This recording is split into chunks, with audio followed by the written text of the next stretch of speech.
Sumatin po ang biyaya, awa, habag, pagkapala, katotohanan, kapayapaan, pag-ibig mula kay Abay Awa. Isang magandang araw po sa bawat isa.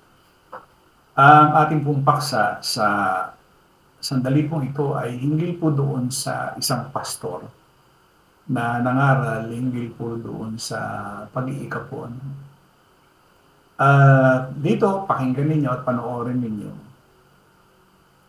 At kalimitan pong mga mangangaral o pastor, ganito po ang kanilang ipinangangaral. Hinggil po doon sa pagbibigay ng ikasampung bahagi. Ano?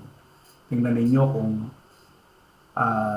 ito ba makikita natin sa banal na kasulatan o kanyang sariling aral lamang. Ano? Para makita po natin o tunghayan na po natin. At doon sa mga nasa kapulungan, maaring hindi nyo naman ito ikabigla. Pero doon sa mga napangaralan na ng ganitong mga mangaral na naging bulag at nagbibigay ng mga ikasampung bahagi doon sa kanilang mga pastor. Ano? Tingnan natin, ano ho. Sige po. Pakinggan po natin, panoorin, ano ho. Pagdating sa pagbibilang, pangalaman kayo, hindi kayo nagkakas, mauubusin ang blessing. Pagdating sa pagbibilang, pangalaman kayo, hindi kayo. Sabi niya, pagdating sa pagbibigay, baka may natanggap kayo, hindi kayo nag-tithes, mauubos din ang blessing na yun. Ano?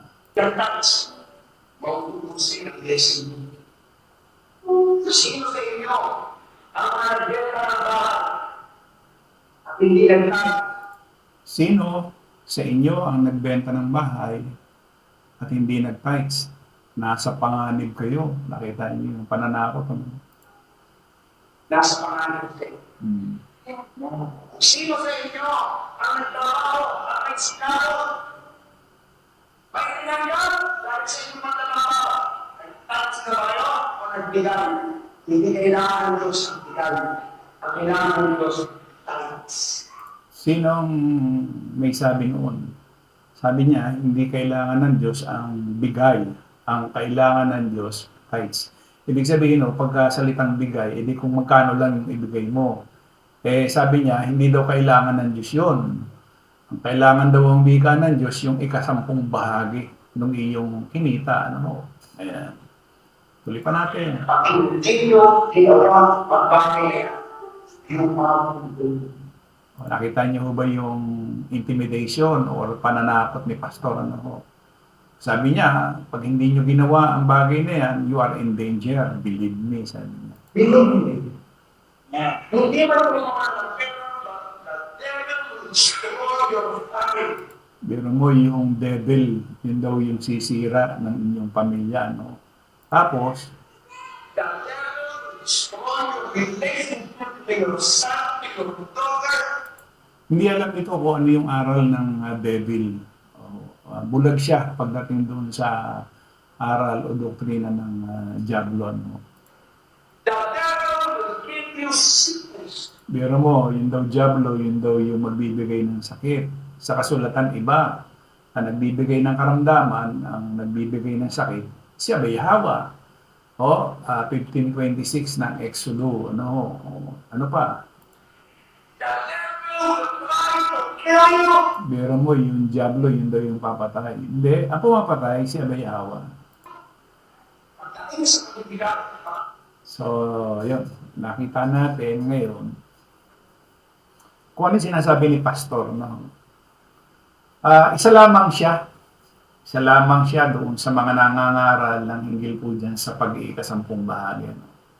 So, makikita natin yung ginawa niyang pananakot doon sa mga hindi magbibigay ng ikasampung bahagi. Sa kasulatan ba, tama ba yung mga pinagsasasabi niya? Hindi hindi tama. Lahat yun puro kasinungalingan. Una, yung pagbibigay na ikasampung bagay, hindi yan para doon sa mga nasa panahon na ngayon.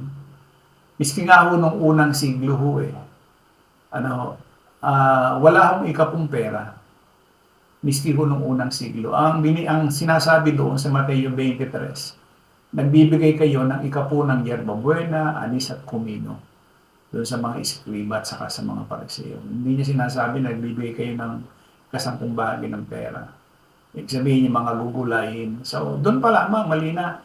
Lahat po ng sinasabi ni Pastor, kung ano man yung sektang inaaniban nito, yun yung nakikinig dito sa pastor na ito. Mistula ko kayong bulag dahil itong mga ngaral nyo, bulag. Hindi niya alam yung mga pinagsasabi niya, no? Hindi niya alam yung mga pinagsasabi niya na wala naman sa banal na kasulatan ho yung sinasabi niya. Di ba? Wala ho yan. Paulit ko lang ang bagay, ha?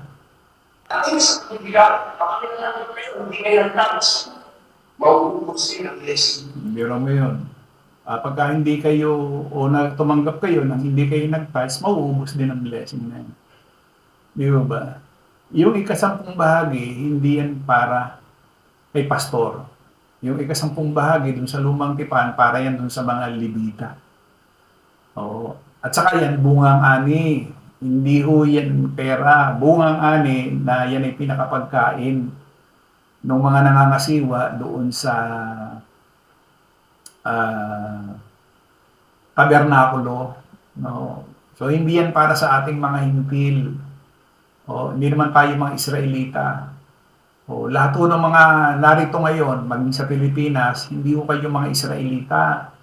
Sa buong mundo, wala na ho yung mga Israel. Kumbaga,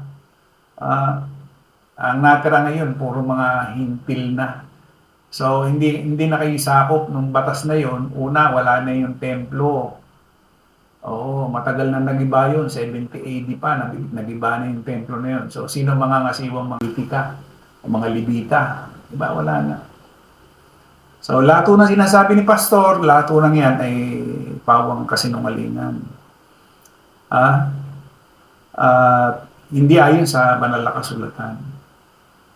Kaya ho natin i-expose ito sapagkat marami na ho itong nadaya. At hindi lamang yan, yan ay isang halimbawa lamang na talagang maraming mga mangangaral na yung kanilang kaisipan ay hinggil doon sa ikasampung bahagi. Tithes o pera. Kaya nakita nyo ang relihiyon na napakadali ng kanilang pagyaman. Dahil nga po dyan sa pandaraya. Muli, maraming salamat. Nabayahawa na yung makakapanood nito ay mabuksan ang kanilang pangunawa. Loobin, nabayahawa. Muli, maraming salamat. Isang magandang araw po sa bawat isa.